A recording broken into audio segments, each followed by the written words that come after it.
プ軍団がいるんで、これはちょっとのんびり行くしかないですね。ひたすら寒い景色が続くだけですかね。特に雪もあんまり降らないんでね、なんか乾燥した感じの冬山ですね。あれ、これどこだ、三峯までずっと行くのかな、このダンプ。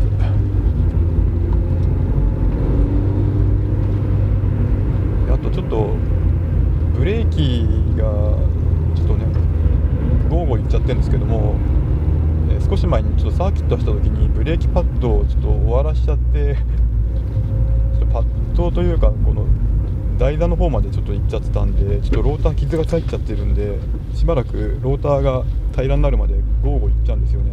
ちょっと後で磨こうと思うんですけどね。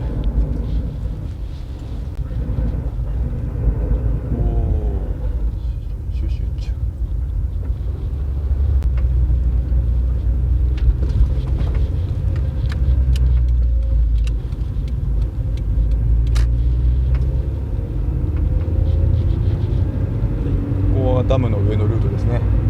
ここから多分元通りですね。今までのルートですね。